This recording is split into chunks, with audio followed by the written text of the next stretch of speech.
2025년 3월 아르헨티나 북부에 위치한 후후이 JUJUI 고원지대에서 발표된 단 한 줄의 공식 성명이 남미 전역을 뒤흔들었다.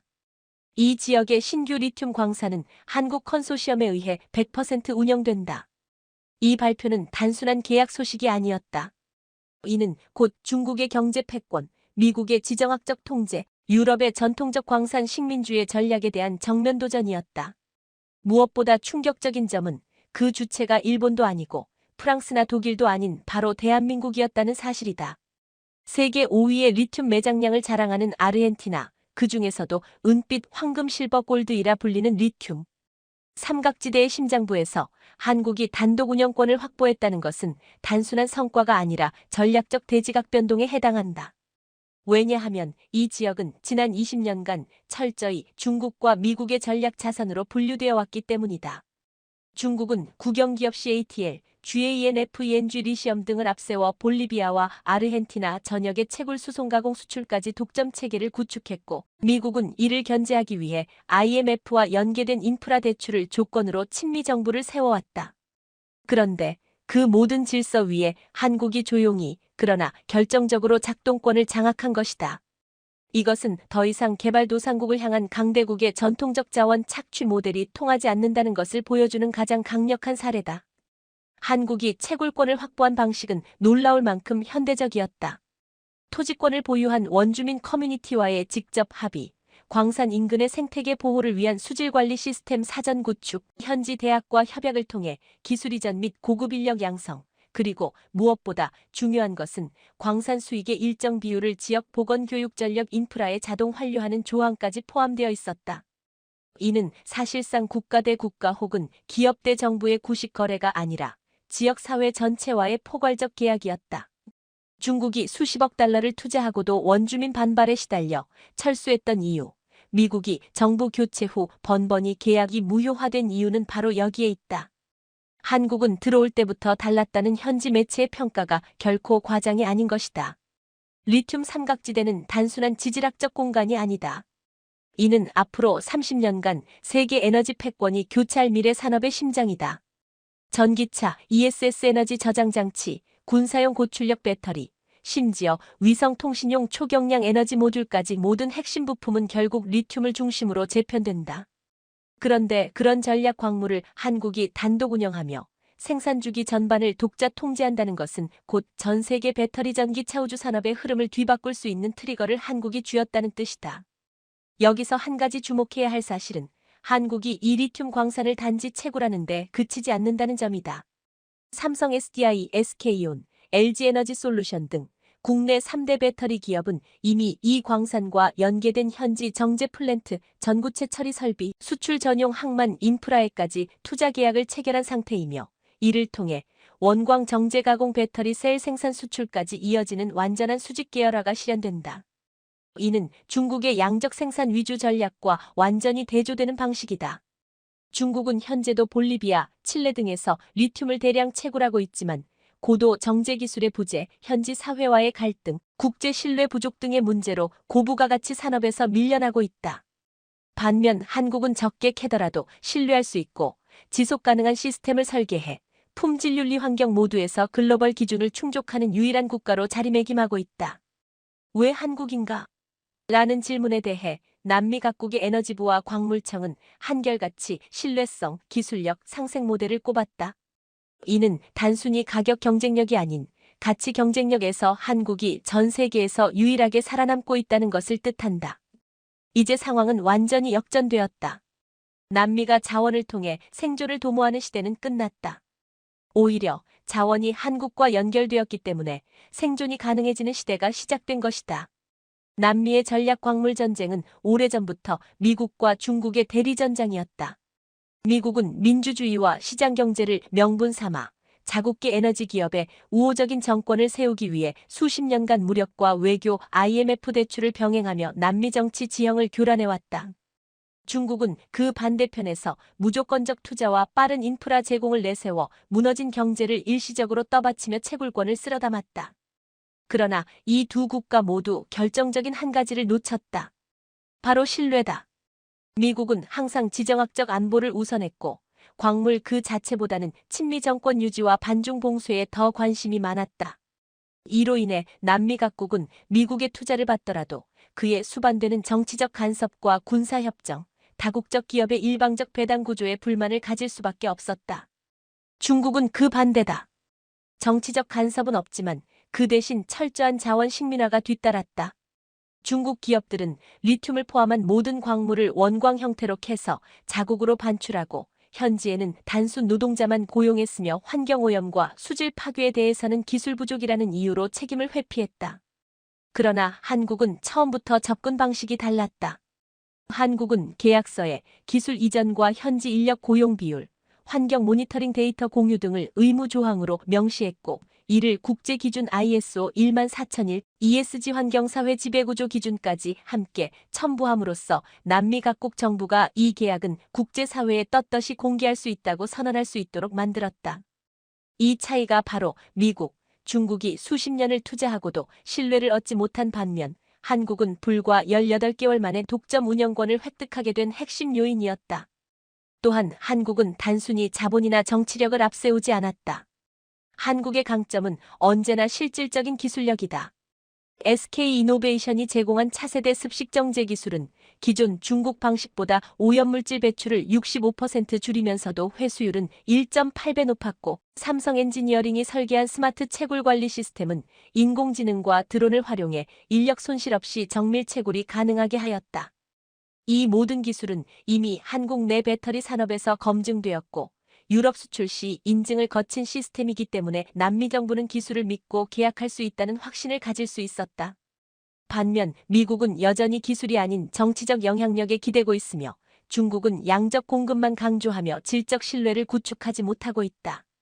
예를 들어 볼리비아 우유니 소금 사막의 경우 중국 GANFENG 대규모 채굴권을 확보했지만 단 한 번도 현지 주민과의 협의 없이 강제 착공을 시도하다가 수차례 시위와 폭력 사태로 사업이 중단되었고 현재는 프로젝트 전체가 재검토 중이다. 반면 한국이 진입한 후후이 지역은 원주민 대표와 7차례에 걸친 협상을 진행하고 학교의료 소수자원 재활성화 설비를 먼저 건설해 지역 공동체와의 사회적 계약을 맺은 뒤에야 본격 채굴을 시작했다. 이러한 차이는 수치로도 명확히 드러난다. 미국계 광물기업의 현지 고용률은 평균 9.8%, 중국계는 12.4%에 불과한 반면 한국 컨소시엄의 고용률은 평균 31.7%로 기술직 관리직에서도 현지인을 대거 채용하고 있으며 이 중 일부는 한국으로 초청되어 직접 교육을 받고 귀국 후 현지 책임자로 복귀하고 있다. 이러한 점에서 보면 한국은 기술 이전을 통한 공동성장이라는 21세기형 자원 외교의 모델을 구현하고 있는 유일한 국가라 해도 과언이 아니다. 게다가 한국은 채굴 이후까지도 전략적이다.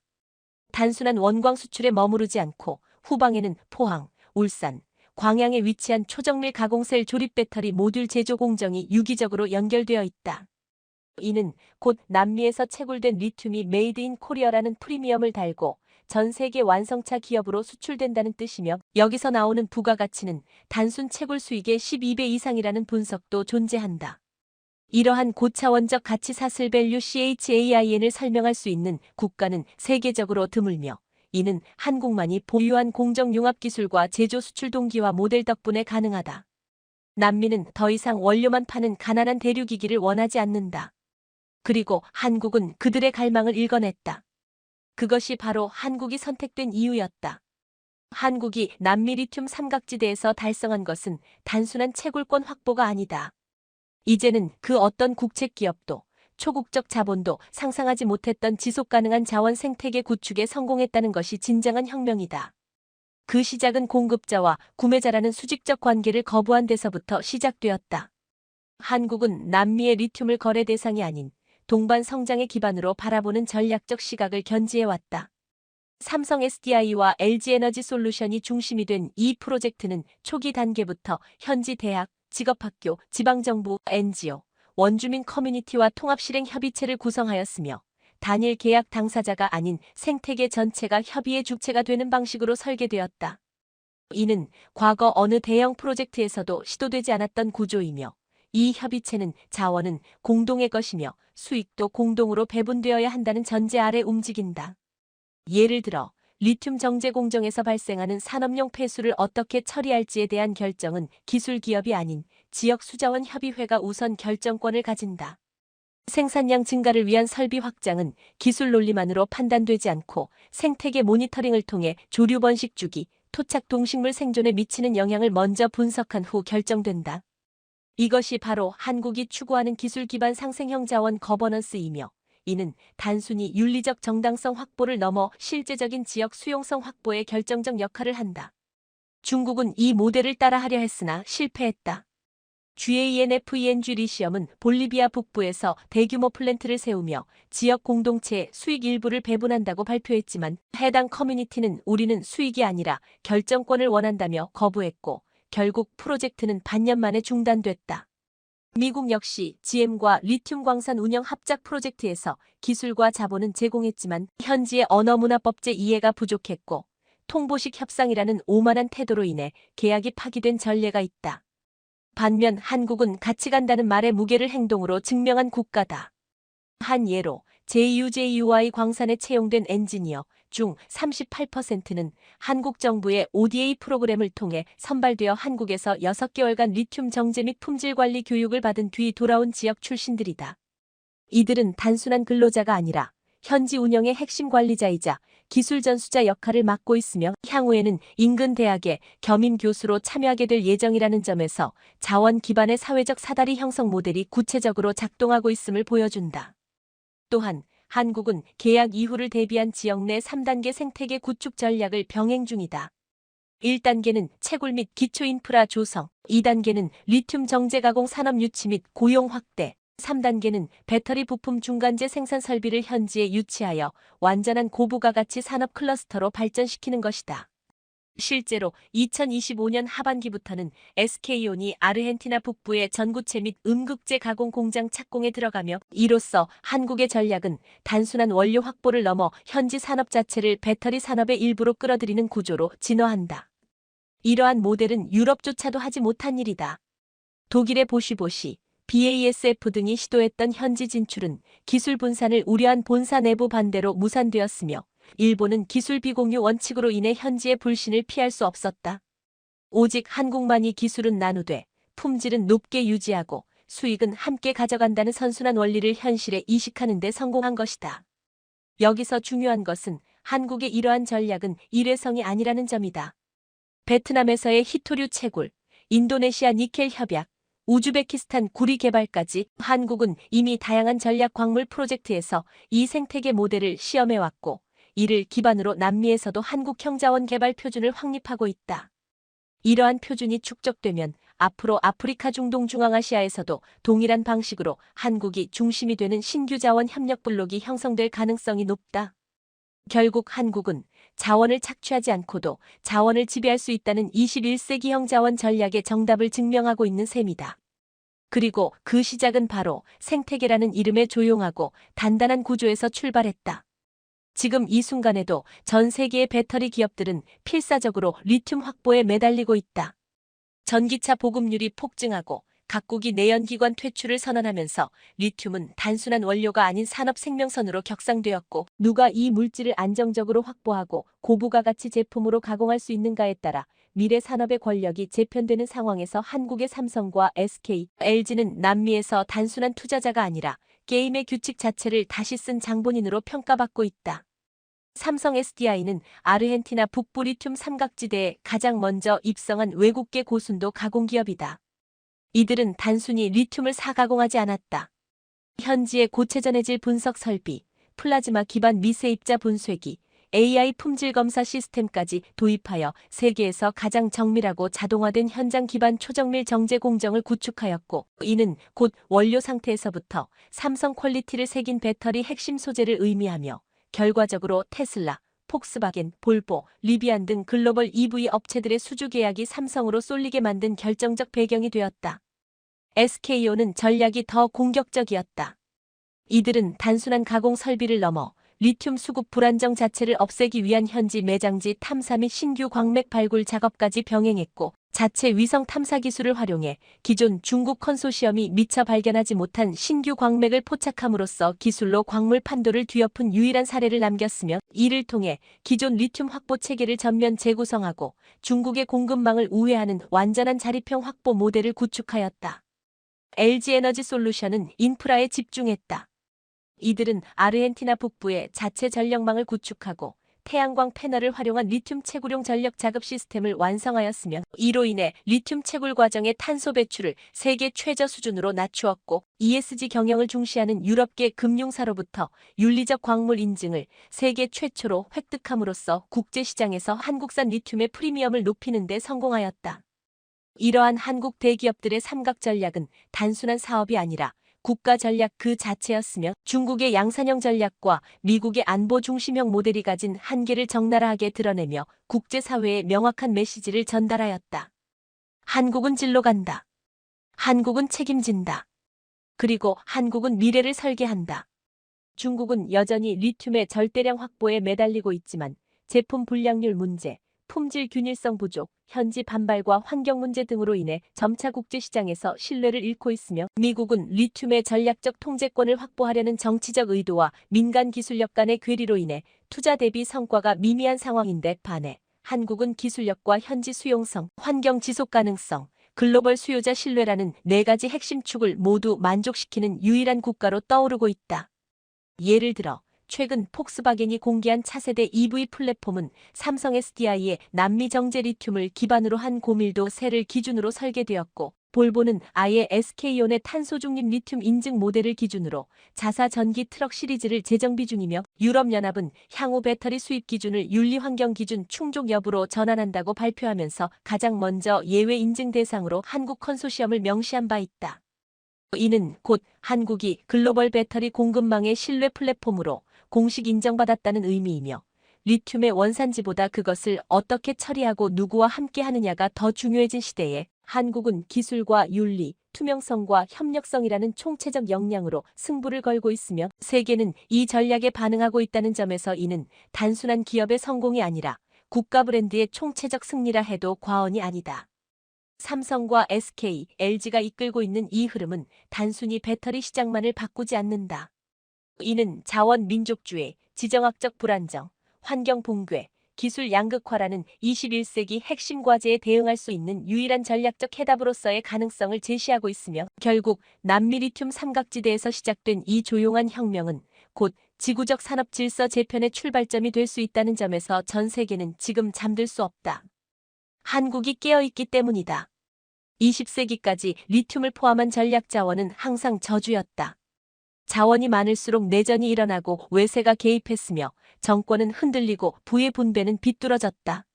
세계은행이 자원 부국의 역설이라 부른 이 현상은 특히 남미에 극심하게 작용했으며, 볼리비아와 베네수엘라는 석유와 천연가스를 가졌지만 빈곤율은 되레 치솟았고 부패는 체계적으로 구조화되었다. 그런 맥락에서 보면 2025년 한국이 남미 중심에서 독점적 리튬 광산을 가동하고 있음에도 해당 국가들이 정치적으로 안정되고 지역 주민들이 환영하며 국제금융기관이 호평을 보낸다는 사실은 그 자체로 전통자원 지정학의 파산선언이라 해도 무방하다. 이 구조적 변화의 중심에 바로 대한민국이 존재한다는 점이야말로 오늘의 세계가 주목하는 핵심이다. 한국은 자원을 빼앗는 나라가 아니라 자원과 함께 성장하는 나라로 인식되고 있으며, 이는 단순한 이미지가 아닌 실질적 정책과 설계의 결과이다. 미국과 중국은 과거의 지정학을 그대로 답습했다.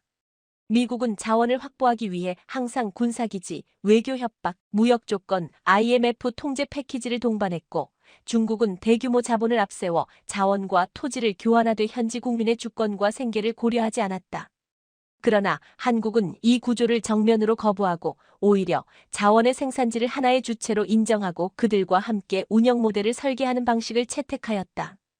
그 결과 한국은 지금까지 한 번도 남미에서 반정부 시위의 대상이 된 적이 없으며, 오히려 지역 토착단체와 종교계, 언론계, 학계가 공동으로 한국과의 협력을 국가 재생산의 기회로 규정하고 있다. 이 같은 상황은 과거 미국이나 중국의 경험과 극명히 대비되며, 세계 각국은 자원 국가는 한국처럼 해야 살아남는다는 새로운 교훈을 얻고 있다. 더 나아가 한국은 자원의 글로벌 블록화를 선도하고 있다.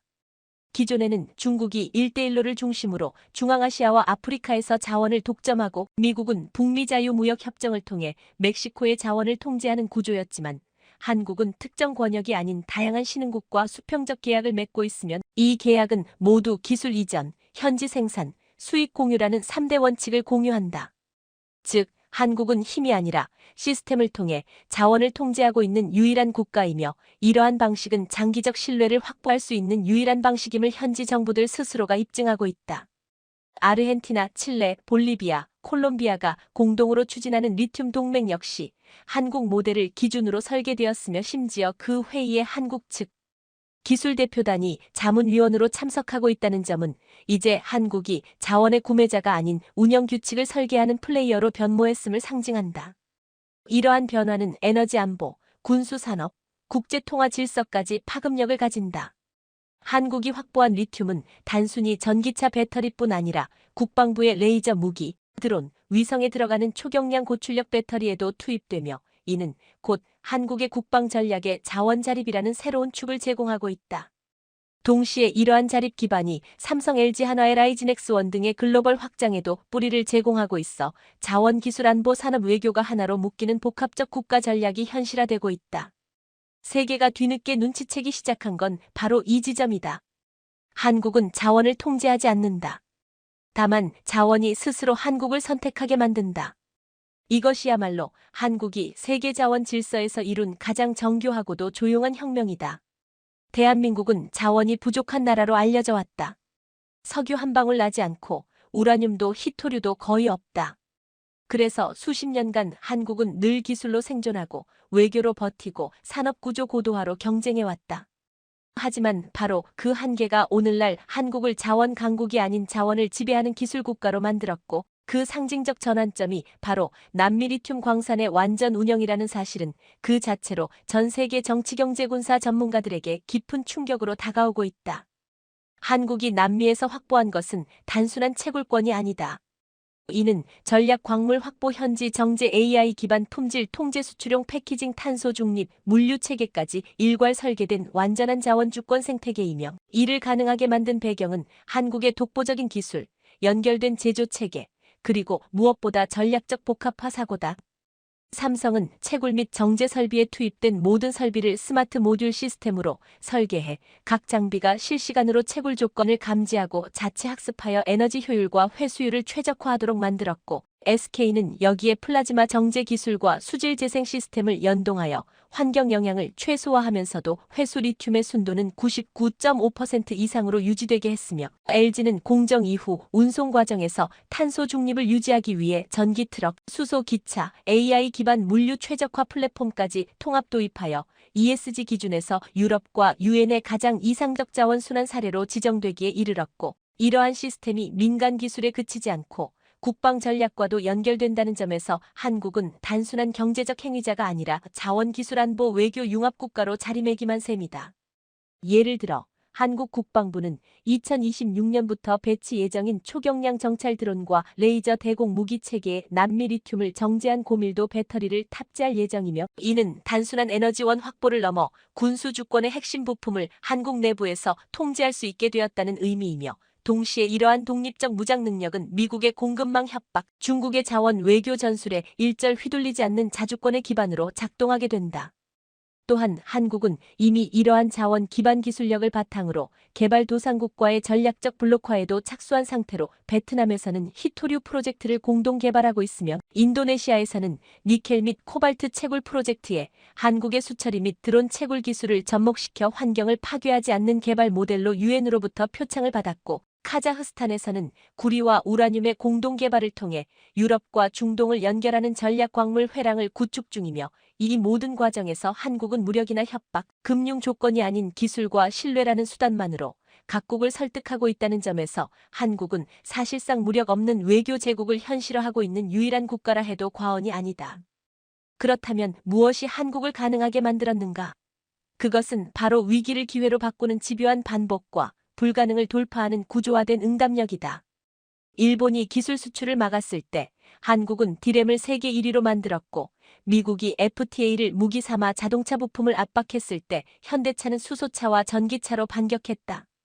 중국이 히토류를 독점하려 할 때 한국은 소재 자립에 나섰고 코로나로 글로벌 공급망이 붕괴했을 때 한국은 진단키트와 백신 저장 시스템으로 세계를 도왔다.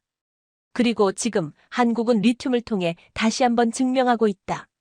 한국은 자원이 없어도 세계를 이끌 수 있다는 것을, 아니, 어쩌면 자원이 없었기 때문에 더 멀리 보고 더 깊이 설계할 수 있었다는 것을. 한때 석유가 세계의 에너지 지도를 지배하던 시절이 있었다. 페르시아만, 북해, 시베리아, 텍사스와 알래스카가 전쟁과 외교의 최전선이 되었고 중동은 그 자체로 지정학의 심장이었다. 그러나 이제는 모든 것이 달라졌다. 석유가 아닌 전기차, ESS, 고성능 저장장치, 무인기술, 우주기술까지 모든 것의 중심에 있는 자원이 바로 리튬이며 지금 이 순간에도 그 리튬의 출처와 가공, 분배와 공급이 새로운 지정학적 권력을 창출하고 있는 가운데 한국은 더 이상 생산지도 밖의 나라가 아니라 그 지도를 직접 다시 그리는 행위자의 자리에 올라섰다. 전통적으로 미국은 북미 자유무역지대와 중남미를 통해 자원 접근권을 행사했고 중국은 일대일로와 아프리카, 중앙아시아를 통로 삼아 에너지 생태계를 구성했으며 유럽은 아프리카와 중앙아시아를 통해 제한적이나마 광물 확보망을 유지해왔다. 하지만 이 모든 국가들이 직면한 공통된 위협은 바로 리튬 삼각지대에 대한 통제력 상실이다.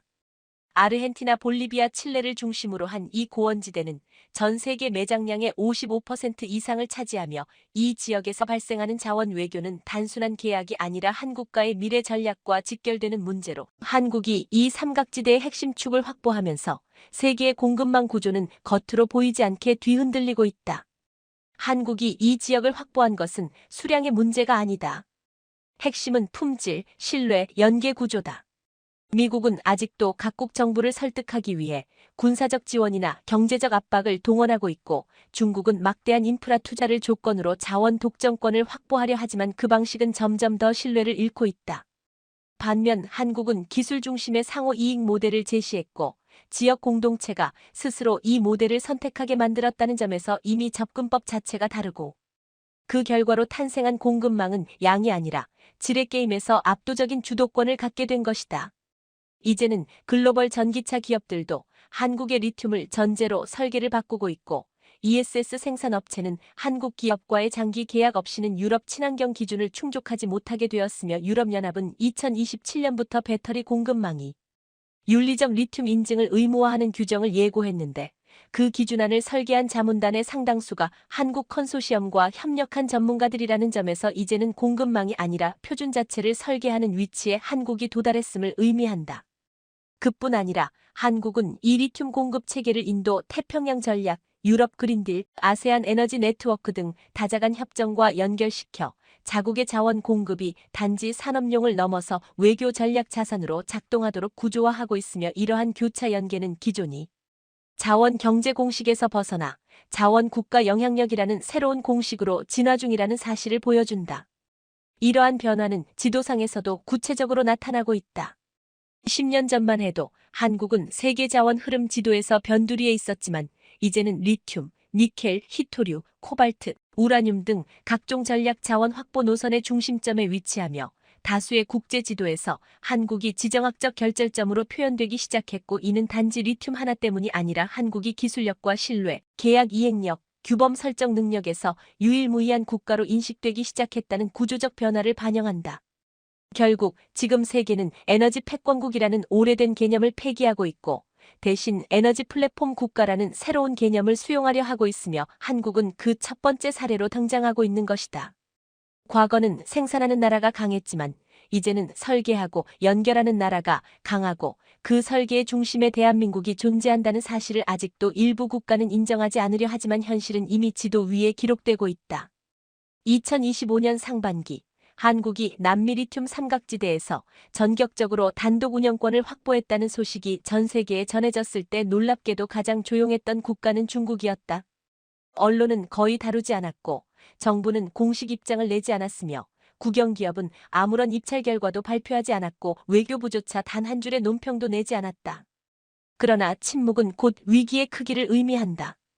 외면적으로는 아무 일도 없었던 것처럼 보였지만 내부적으로는 국가 전략이 흔들리고 있었고 리튬이라는 하나의 광물이 중국 산업의 심장에 어떤 파열을 가져왔는지에 대한 분석이 고위 당국자 레벨에서 이루어지고 있었으며 이는 단순한 무역의 문제가 아니라 체제 안정과 군사력, 산업 구조, 지정학적 영향력까지 동시다발적으로 흔들리는 복합적 위협으로 인식되고 있었다는 점에서 중국은 지금껏 겪지 못한 새로운 형태의 충격과 마주하고 있었던 것이다. 중국은 지난 15년간 세계의 공장에서 세계의 배터리로 진화하며 리튬을 절대적으로 장악하려 했다. GANFENG, TIANQI, BYD, CATL 등 수많은 기업이 볼리비아, 아르헨티나, 칠레, 콩고, 인도네시아에서 광산을 매입하고 정제 공장을 짓고 해상 수송망을 만들며 1대1로 프로젝트의 중심축을 자원 통제에 두었고 이는 성공하는 듯 보였다. 그러나 치명적인 약점이 있었다. 그것은 기술이 아니라 신뢰의 결핍이었다. 중국 기업은 고속 투자는 가능했지만 장기 계약의 안정성, 지역사회와의 협상, 환경보호, ESG 평가 등 글로벌 기준을 충족하지 못했고 결국 현지 저항과 정치적 반발을 초래했으며 각국은 중국에 의존하던 전략에서 벗어나 새로운 대안을 모색하기 시작했고 바로 그때 등장한 것이 기술은 있지만 강압이 없는 한국 모델이었다는 사실은 중국 내부에 커다란 모욕감과 위기감을 동시에 안겨주었다. 특히 중국으로서는 충격이 컸던 이유는 이 모든 변화가 단 24개월 안에 이루어졌고 자신들이 투자해온 시간과 자금이 무용지물이 되어버리는 순간을 목격했다는 점에서 단순한 외교 실패를 넘어 체제 전략 전체의 오판을 상징하는 사건으로 여겨졌기 때문이다. 중국은 내부적으로 3가지 위협을 인식하고 있다. 첫째는 한국과 미국이 아닌 개발도상국 간 기술 신뢰 동맹이 실제로 작동하기 시작했다는 점. 둘째는 중국의 자원 독점 전략이 비윤리적이라는 국제 낙인이 찍혀가고 있다는 점. 셋째는 이제 리튬의 기준과 언어, 계약과 유통이 한국식 플랫폼으로 바뀌고 있다는 점이다. 이 3가지는 곧 중국이 수십 년간 구축해온 글로벌 산업 질서의 중국 중심성을 송두리째 흔들 수 있는 구조적 위협이며 중국 외교부와 국무원 산하 싱크탱크는 이를 비군사적 외교 참패의 첫 사례로 명명하고 대외 전략 수정 작업에 돌입했다. 그러나 문제는 대응 카드가 없다는 것이다. 기술에서는 한국보다 앞서지 못하고 신뢰에서는 국제 기준에서 뒤처지며 지역 내 평판도 급속히 악화된 상황에서 중국이 할 수 있는 일은 제한적이고 결국 현지에서 다수의 프로젝트가 무산되거나 지연되며 재정적 손실이 가시화되고 있으며 이는 단순한 사업 실패가 아니라 국가 전략 자산이 붕괴되고 있다는 신호로 읽히고 있다. 그 결과 베이징 내부 보고서에는 남미에서 한국은 중국보다 먼저 신뢰를 장악했고 이는 자원보다 더 위험한 구조적 열세로 이어질 수 있다는 표현이 등장했으며 이는 곧 한국이 기술도 강하고 협상도 유연하며 시스템까지 갖춘 유일한 대안 국가라는 점에서 중국 입장에서는 대항 가능한 수단 없이 마주하는 침묵 속의 패배가 되고 있는 것이다. 그리고 바로 그 지점에서 한국은 자원을 둘러싼 새로운 질서의 설계자로 부상하고 있는 것이며 중국은 이를 막을 수 없는 현실을 인정해야 하는 역사상 가장 조용하면서도 뼈아픈 전략적 전환점을 맞이하고 있는 중이다. 한국이 남미 리튬 삼각지대에서 독점 운영권을 확보한 지 불과 2년, 그 변화는 단순히 산업구조나 글로벌 공급망의 재편에만 머무르지 않았다. 지금 이 순간 후후이와 살타, 포토시와 우유니, 그리고 아타카마 사막 일대에 사는 수만 명의 주민들은 삶이 바뀌고 있다는 것을 피부로 체감하고 있다. 가장 먼저 변화한 것은 물이다. 과거 중국 기업들이 운영하던 시절 리튬 채굴 과정에서 대량의 지하수가 오염되고 일부 지역에서는 마실 물조차 부족해지는 사태가 빈번하게 발생했지만 한국 컨소시엄은 채굴을 시작하기 전부터 지하수 모니터링 센서와 필터링 시스템을 먼저 구축했고 이를 통해 오염 가능성을 실시간으로 통제하면서 동시에 인근 마을에 식수용 정수 설비를 무상 제공하고 있다. 지금까지 7개 지역에서 총 2만 3천 명 이상이 한국의 기술로 처리된 물을 공급받고 있으며 이 수치는 매년 증가하고 있다. 다음으로 바뀐 것은 일자리의 질이다. 과거에는 단순 채굴 노동자로 일하던 주민들이 대부분이었고 위험 수당도 제대로 지급되지 않았지만 지금은 리튬 관련 직업 교육센터가 설립되어 광물 분석, 기계 조작, 품질 검사, 환경 관리 등 고숙련 직종으로의 이동이 가능해졌고 실제로 삼성과 SK의 협력으로 후후이 광산 지역에서만도 1200명 이상이 기술 자격증을 취득해 단순 노동자에서 기술자로 전환되었으며 이는 그들의 소득 수준뿐만 아니라 자존감과 지역의 정체성까지 변화시키고 있다. 교육 분야도 눈에 띄게 개선되었다. 한국 정부와 민간 기업은 광산 수익의 일부를 지역 초중등학교와 직업학교 개선에 재투자하고 있으며 실제로 2024년부터 설치된 디지털 교실과 태양광 발전 설비, 온라인 강의 플랫폼은 현지 학생들이 도심에 가지 않고도 수준 높은 과학 수학 수업을 받을 수 있도록 만들었고 일부 학생은 한국 기업의 장학금으로 서울과 대전에 초청되어 연수까지 다녀왔다. 그리고 무엇보다 인상적인 것은 이러한 변화들이 일방적 시혜나 외부 주도가 아니라 지역 커뮤니티가 주체가 되어 설계하고 실행하고 있다는 점이다. 모든 프로젝트에는 현지 원주민 대표가 참여하며 이들이 한국 측 기술진과 함께 회의에 참석하고 수익 분배와 교육 예산 편성, 환경 기준 설정까지 실질적으로 결정하는 구조가 정착되었으며 이는 지금껏 어떤 외국 자본도 시도하지 않았던 방식이었기에 주민들 사이에서 한국은 단순한 투자국이 아니라 함께 계획을 짜는 동반자로 받아들여지고 있다. 언론 보도에서도 이런 인식 변화는 분명하게 드러난다. 아르헨티나의 CLARIN과 볼리비아의 피지너 SIET는 한국 컨소시엄이 들어온 이후 주민들의 삶의 질이 눈에 띄게 향상되었고 그 과정이 충돌 없이 투명하게 이루어졌다는 점을 강조하며 기술이 아니라 태도가 다르다는 표현을 반복했고 이는 결국 한국이 작은 나라임에도 불구하고 왜 남미에서 가장 신뢰받는 파트너가 되었는지를 설명하는 강력한 증거다.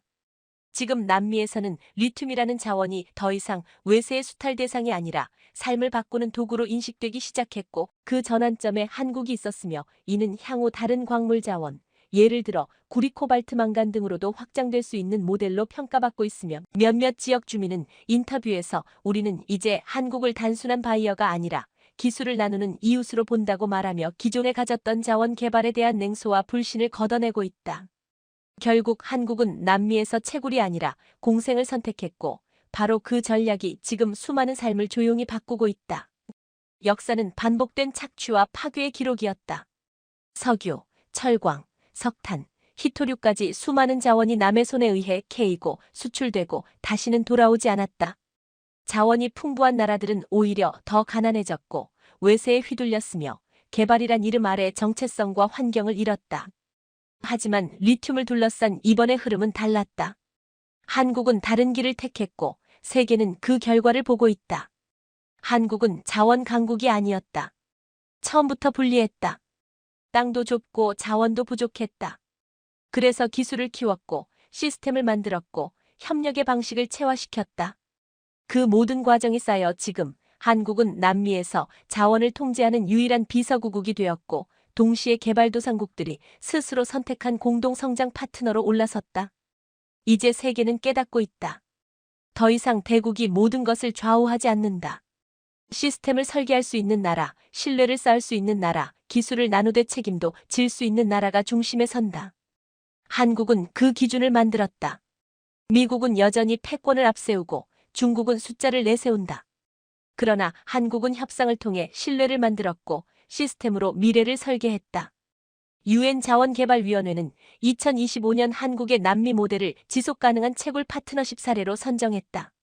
세계은행은 남미 리튬 광산 프로젝트의 사회적 환류 모델을 가장 투명한 수익 재분배 메커니즘이라 평가했다. OECD는 한국은 단순히 자원을 가져간 것이 아니라 새로운 질서를 남겼다고 명시했다. 이제 질문은 바뀌었다. 누가 더 많이 가져가느냐가 아니라 누가 더 오래 함께 갈 수 있느냐이다. 한국은 자원을 이익으로 바꾸는데 그치지 않았다. 자원을 통해 사람을 바꾸고 제도를 바꾸고 생각을 바꿨다. 그리고 이것이야말로 앞으로의 세계에서 국제사회가 요구하는 진짜 기준이다. 전 세계 수많은 나라들이 지금 한국 모델을 복제하려 한다. 그러나 단순히 흉내내는 것으로는 부족하다. 중요한 것은 철학이다. 한국은 기술이 아니라 태도로 승부했고 계약이 아니라 신뢰로 거래했으며 지배가 아닌 동반으로 전략을 짰다. 이 모든 흐름은 우연이 아니다. 그것은 한국이 축적한 생존의 기술이었고 수출 아닌 연결의 문화였고 경제 아닌 문명의 방식이었다. 한국은 증명했다. 자원은 빼앗는 것이 아니라 설계하는 것이라는 사실을. 그리고 세계는 목격하고 있다.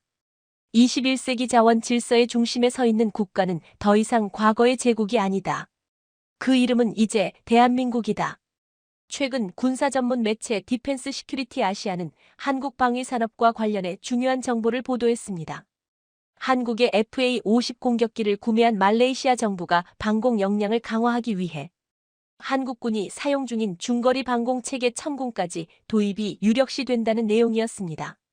이 같은 보도는 말레이시아가 최근 한국 항공우주산업 KAI의 역작인 경공격기 FA-50을 구매한 직후 나온 것이기 때문에 세계 방산업계의 이목을 더욱 집중시켰습니다. 특히 동남아의 방산 큰 손으로 떠오른 말레이시아가 가성비 좋기로 유명한 한국산 무기만 집중적으로 도입하면서 동남아 지역의 힘의 균형이 흔들리고 있다는 이야기까지 나오고 있습니다. TIGIOL 지난달 말레이시아 국방부는 한국 항공우주산업과 약 1조 2천억 원에 달하는 FA-50 18대 구매 계약을 체결했습니다. 더구나 말레이시아 정부는 2차 사업으로 전투기 18대를 추가 도입할 계획까지 밝혔기 때문에 계약 물량은 최대 36대까지 늘어날 전망입니다.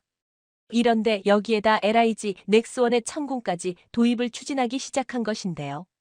말레이시아는 중국을 견제하기 위해 공격적인 방위력 투자로 최근 세계 방산업계의 큰 손으로 떠올랐는데 이들은 거의 한국에 몰아주기식 투자를 진행하고 있습니다. 천궁은 한국 방위산업체 LIG 넥스원이 아랍에미리트에 4조 원대의 수출을 성사시켰고 사우디와는 막바지 협상에 들어간 지대공 미사일 방위 체계입니다.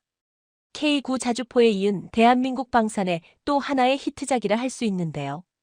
말레이시아가 이렇게 경공격기에 이어 지대공 요격 미사일 방위 체계까지 도입하면서 국방비를 쓰는 이유는 중국 때문입니다.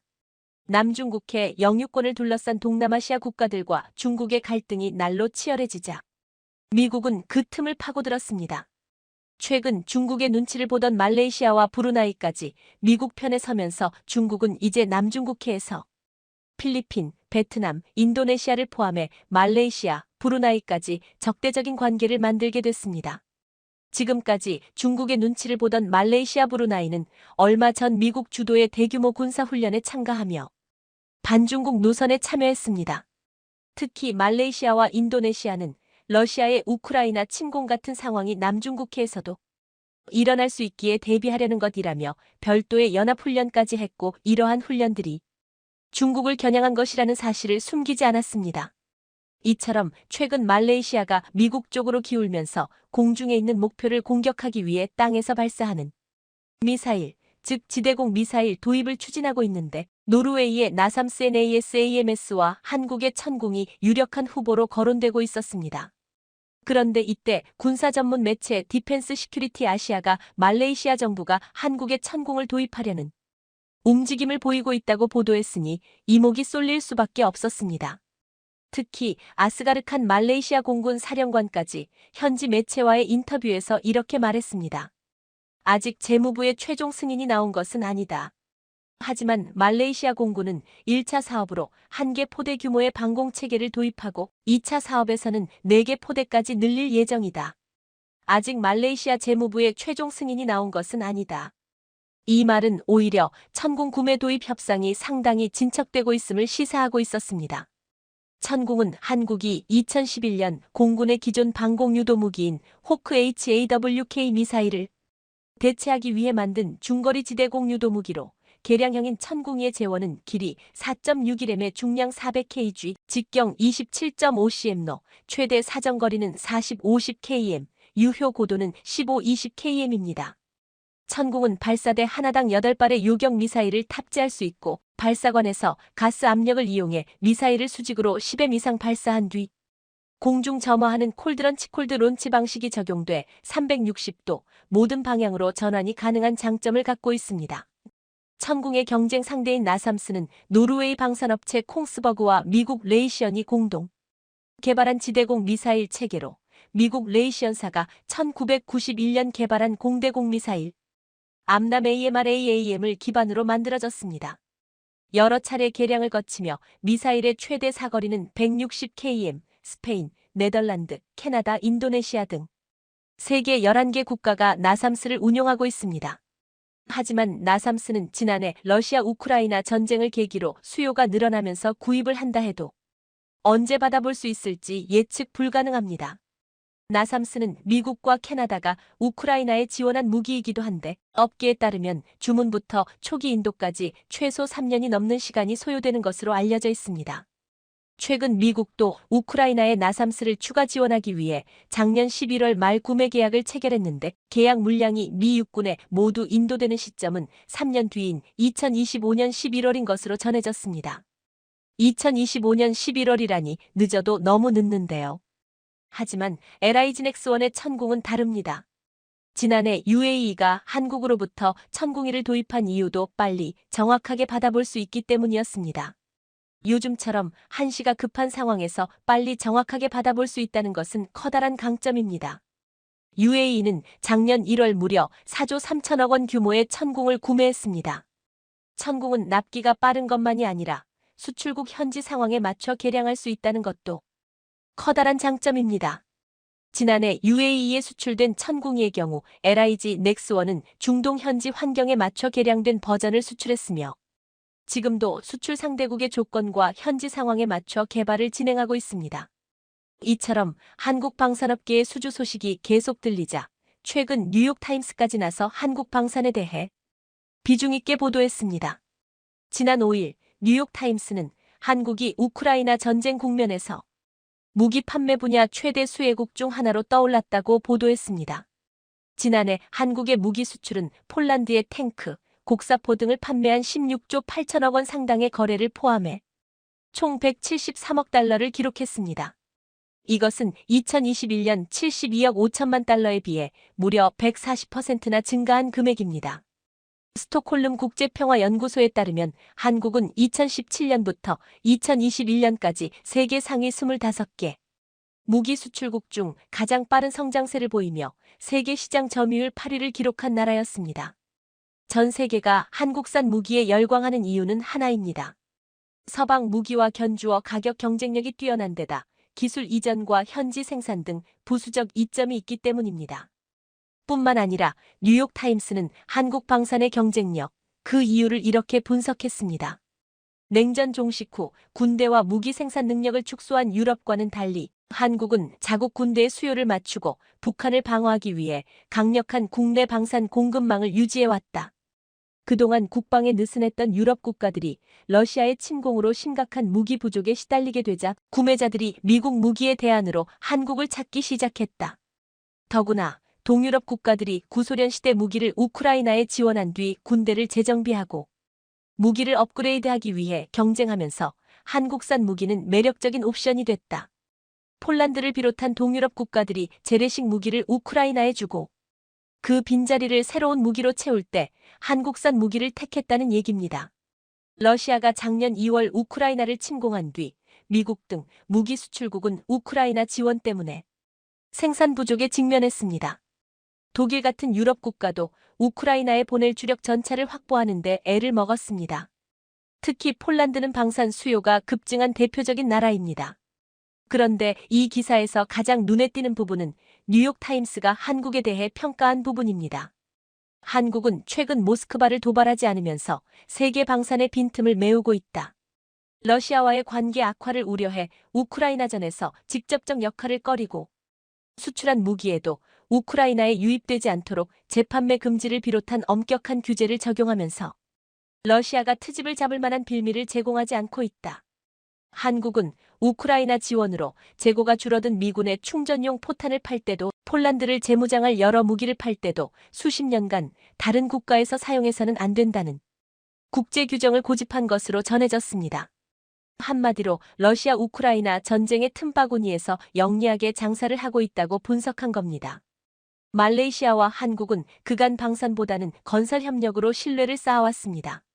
대표적으로 쌍용건설은 말레이시아 쿠알라룸푸 페트로나스 트윈타워 옆에 들어서게 될 옥슬리 타워를 수주한 바 있습니다.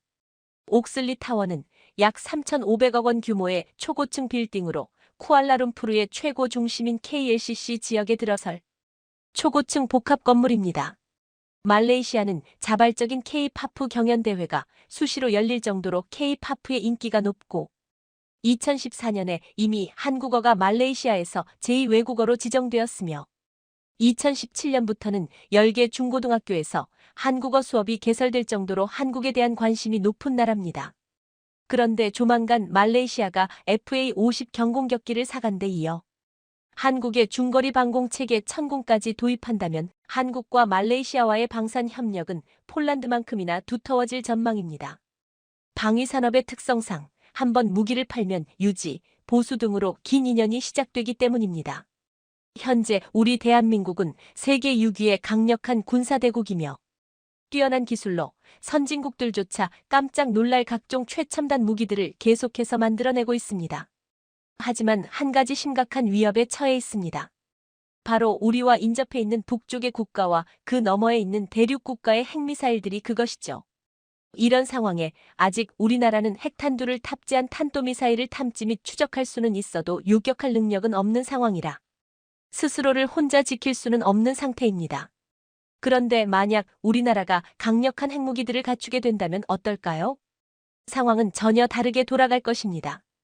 2016년 이런 우리의 상상을 좀 더 현실적인 구상으로 작성해 발표한 미국의 보고서가 있어 큰 화제가 된 바 있는데요.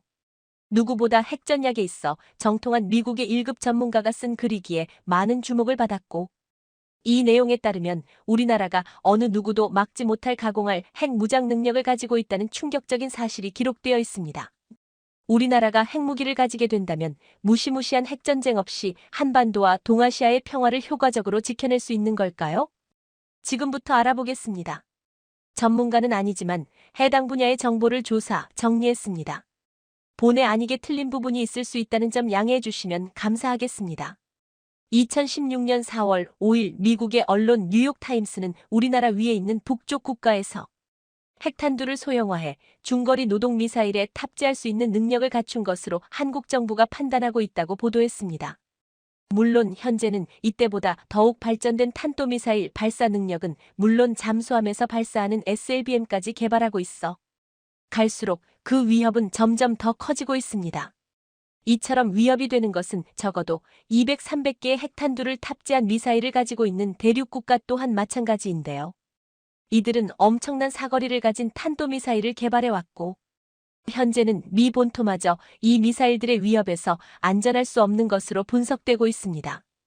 이런 상황에서 만약 우리 대한민국이 핵무장 능력을 갖추게 될 경우 동아시아 지역의 안보를 어떻게 이끌 것인지에 대한 연구 결과가 발표된 적 있는데요. 2016년 4월 미국의 과학자연맹 FAS의 회장 찰스 퍼거슨은 한국이 어떻게 핵무기를 확보하고 배치할 수 있는가? 라는 제목의 보고서를 제출한 바 있습니다. 이 보고서가 정책 전문가들 사이에서 화제가 된 이유는 찰스 퍼거슨의 높은 권위 때문입니다. 퍼거슨은 미국 해군사관학교를 졸업 후 핵잠수함 부대에서 근무했고 핵공학 분야를 연구했습니다. 이후 미 국무부 핵정책부서의 물리학자, 핵무기 관련 연구소 상담역, 유명협회의 핵정책 담당국장역을 맡았으며 2010년부터는 미국 과학자연맹의 회장입니다. 즉, 찰스 퍼거슨은 실무적으로는 물론 이론적으로도 핵전략 분야의 정통한 1급 전문가라는 말인데요. 그가 작성한 한국의 핵무장 관련 보고서는 비공개 문서로 떠돌다가 NPCB 확산정책교육센터의 홈페이지를 통해 전문이 공개되었습니다. 이 보고서에는 아주 충격적인 내용들이 많은데요. 퍼거슨은 한국의 핵무장을 크게 3단계로 나누어 설명하고 있습니다. 1. 핵분열 물질들을 준비해 주었다가 먼저 외교적 압박을 위한 핵폭탄 몇 개를 만드는 것입니다. 이는 미국과 대륙 국가에게 하여금 북쪽 국가의 비핵화를 촉구하는 외교용 목적의 조치라고 할 수 있는데요. 만약 이것이 별 효과를 거두지 못할 경우 다음 단계로 넘어갑니다. 이 매년 한국이 10여 개의 핵폭탄을 만드는 핵강국의 길로 달려가는 것입니다. 이 과정은 50년 정도 지속될 것이고 한국은 북쪽 국가만이 아니라 남쪽 섬나라와 대륙 국가의 핵 위협에도 대응하기로 마음먹게 될 것이라는데요. 특히 북쪽 국가의 세력이 약해지고 대한민국이 통일할 기회가 왔을 때 대륙 국가가 이에 개입하는 것을 막기 위해서 핵무기가 유용하다고 판단할 것이라고 합니다. 이 단계에서는 대한민국이 본격적인 핵전력을 갖추게 될 것이며 최소 한 척 이상의 핵무장 잠수함이 언제나 작전을 뛰고 있어야 하기에 적어도 수직 발사대에서 장거리 미사일을 발사할 수 있는 4~5척의 잠수함을 운용해야 할 것이라고 합니다. 우리 해군은 2주간 잠수하는 것이 가능한 1800T급 잠수함을 가지고 있으며 여기에 더해 3000T급의 공기부류 추진체계 AIP 탑재 디젤 전기 추진 잠수함인 도산 안창호급 잠수함을 가지고 있습니다. 도산 안창호급 잠수함은 잠수 한발 사탄도 미사일인 SLBM을 탑재하는 것이 가능한 수직발사 체계 VLS를 가지고 있는데요. 여기에 핵탄두를 장착한 SLBM을 개발해 탑재할 경우 가까운 대한민국 근해의 바다에 숨어 작전을 수행하는 것이 가능합니다. 이건 개인적인 의견이지만 SLBM을 통해 주변국으로 하여금 우리를 위협할 수 없게 하려면 결국 실질적으로는 SLBM을 탑재한 원자력 추진 잠수함 SSBN이 필요할 텐데요. 핵무기마저 개발하게 된 상황이라면 SSBN을 갖추지 못할 이유가 없으니 이미 이 시점에서 우리는 S 최강의 비대칭 전력으로 손꼽히는 핵탄두 SLBM과 SSBN을 갖추고 있을 겁니다. 이미 한미 미사일 지침은 완전히 해제된 상태죠. 우리 군은 현재 사거리 800km의 탄두 중량 2.5T, 180m의 지하시설을 관통할 수 있는 괴물급 탄도미사일 현무사를 가지고 있으며 탄두 중량을 줄임으로써 사거리를 대폭 늘릴 수 있습니다. 이 현무사는 도산 안창호급 잠수함에서도 운용되는데 잠대지 탄도미사일인 SLBM 현무 4사로 명명된 바 있죠. 여기에 사정거리가 1500km인 순항미사일 현무 3C와 함께 탄도미사일인 현무 2C를 개량할 것으로 알려져 있는데 이것들의 핵탄두가 장착된다면 지금까지와는 비교도 할 수 없는 무시무시한 핵무기가 탄생하는 것입니다. 퍼거슨 회장 또한 보고서에서 이를 언급했고 추가로 우리 공군의 핵 투발 능력에 대한 설명도 덧붙였는데요. 한국은 이미 조기경보기와 공중급 유기를 도입했고 F-15K나 KF-16을 이용한 핵 공격 능력을 확보하고 있다고 밝혔습니다. 공중급유를 받을 경우 전투기의 채공 시간이 70~90분 정도 길어지게 되는 것으로 최근에 한국은 앞으로 전투기를 이용해 발사되는 공중발사탄도미사일 또한 개발할 것으로 이미 알려졌습니다. 한국과 일본이 협력하여 대륙국가와 북쪽 국가에 대응하는 시나리오를 말하기도 했는데요. 여기에는 한일 양국의 상호기술 협력이 필요한데 이때 한국은 발달한 순항미사일 및 탄도미사일 기술과 수소폭탄의 원료인 삼중수소를 제공할 수 있으며 일본은 퓨렉스형의 재처리 시설과 몬주 중식로 기술을 제공할 수 있다고 합니다.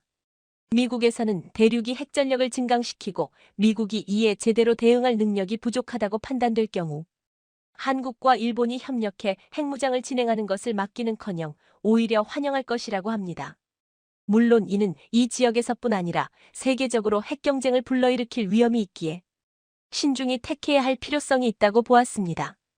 퍼거슨 보고서는 한국이 핵무기를 만들 경우 핵분열 물질, 핵폭탄 설계 능력, 운반수단 등을 갖추어야 하지만 한국은 이들 요소를 쉽게 확보할 수 있다고 분석했습니다. 그뿐만 아니라 수소폭탄 제조에 필요한 중수소, 삼중수소도 충분히 준비되어 있는 것으로 보고 있는데요. 이 보고서가 나올 당시에는 월성 원자력에서 운영하는 4기의 중수로에 저장된 사용 후 핵연료를 재처리하여 26,000kg의 무기화 가능한 플루토늄을 얻을 수 있는 것으로 분석했습니다. 놀랍게도 이 양은 무려 4,330개의 핵폭탄을 만들 수 있는 양이라고 퍼거슨 보고서에서 밝혔습니다. 월성 원자로 4기를 이용할 경우 매년 416개의 핵폭탄을 만들 수 있는 핵폭탄용 플루토늄을 2,500kg이나 생산할 수 있다고 하는데요. 물론 지금은 월성 원전 1호기가 영구 정지된 상태이기에 이 수치에는 어느 정도 변동이 있을 수밖에 없겠지만 한국이 핵무기를 만들겠다 하면 단순하면서도 속도가 빠른 재처리 공장을 4~6개월 안에 지을 수 있다고 합니다. 월성 원전 등에서는 증강핵 폭탄이나 수소폭탄을 만드는 데 필요한 중수소, 삼중수소를 이미 만들고 있는 상태인데요. 수소폭탄에 쓰이는 리튬 6는 자연 리튬을 통해 얻을 수 있는데 한국은 볼리비아로부터 리튬 전지를 만들기 위해 1000열 리튬을 수입하기로 계약한 것을 퍼거슨 회장은 알고 있었습니다. 핵폭탄 설계에는 고도의 기술이 집적된 초고속 전자기폭장치도 필요하지만 한국이 가진 높은 수준의 컴퓨터 기술로 볼 때 이는 어려운 것이 아닐 거라는데요. 타의 추종을 불허하는 한국의 높은 컴퓨터 관련 기술 수준을 보아 핵분열탄, 증강핵 폭탄, 수소폭탄에 대한 실험조차 필요가 없을 것이라 합니다. 이에 관련된 실험을 하는 것은 사실 핵보유국이라는 것을 세계에 과시하기 위한 용도인데, 한국은 핵무기를 만든다고 해도 스스로를 방어하기 위한 목적이기 때문에 필요가 없다는 뜻으로 보입니다. 우선 현실적으로 따져봤을 때 한국 내에서 우리 스스로를 지키기 위해 핵무장을 하는 것이 힘든 이유는 경제적 제재 때문이라 할 수 있습니다. 한미 원자력 협정에 따르면 양국의 합의하에 한국에서 20% 미만의 저농축 우라늄을 사용할 수 있게 되었지만, 고농축 우라늄의 사용이 필수인 핵무기의 제조는 명백히 이를 어기는 것이라 할 수 있는데요. 하지만 핵확산금 지조약이라는 것이 어떠한 상황에도 무조건 핵 개발은 안 돼. 이런 것은 아닙니다. 하지만 핵확산금 지조약이라는 것이 어떠한 상황에도 무조건 핵 개발은 안 돼. 이런 것은 아닙니다. 모든 체결국은 본 조약상의 문제에 관련되는 비상사태가 자국의 지대한 이익을 위태롭게 하고 있을 경우에는 본 조약으로부터 탈퇴할 수 있다. 탈퇴할 경우 3개월 전에 모든 조약 체결국과 유엔 안전보장이사회에 통보해야 한다. 통보 시에는 동국가의 이익을 위태롭게 하고 있는 것으로 그 국가가 간주하는 비상사태에 관한 설명이 포함되어야 한다. 또한 본 조약의 발효일로부터 25년이 경과한 후 본 조약이 무기한으로 효력을 지속할 것인가, 또는 일정 기간 동안 연장될 것인가를 결정하기 위한 회의를 소집하며 체결국 과반수의 찬성에 따라 결정한다. 즉, 우리 대한민국이 핵무기로 스스로를 지켜야 하는 상황에 처했고, 이것이 국제사회에 의해 납득되고 핵무기 개발에 관한 허가를 받으면 적법한 절차에 따라 우리 또한 스스로를 지키기 위해 핵무기를 개발하는 것도 잘못된 것은 아니라는 이야기가 됩니다. 그럼에도 불구하고 한국이 핵무장을 감행할 경우 국제사회로부터 많은 비판을 받을 수 있고 만만치 않은 경제 제재를 받게 될 가능성도 있습니다. 대한민국은 수출 의존도가 상당히 높은 국가로 국제사회에서 경제 제재를 당할 경우 이를 견디기 어려워질 것이라는 주장이 많은데요. 하지만 미국의 핵전략 전문가인 퍼거슨 회장은 한국이 거대한 경제력을 바탕으로 오히려 경제 제재를 돌파하고 말 것이라는 견해를 밝혔습니다. 이 과정에서 인도의 예를 들었는데요. 인도는 1998년 5월 핵실험을 실시한 뒤 국제사회의 경제 제재를 받은 바 있었습니다.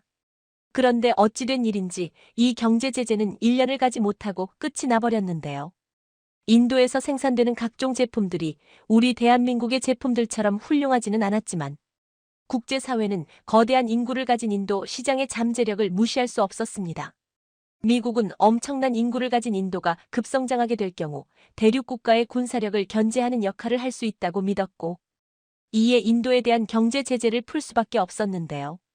이 같은 사례를 참고해 볼 때 세계 5번째 공업력을 가지고 있고 세계 6번째 수출국으로 평가받는 대한민국에 대한 경제 제재는 결국 당하는 쪽뿐만이 아니라 이를 가하는 쪽에도 타격을 주기 마련이기에 오래 지속하는 것이 불가능하다는 것이 퍼거슨의 생각입니다.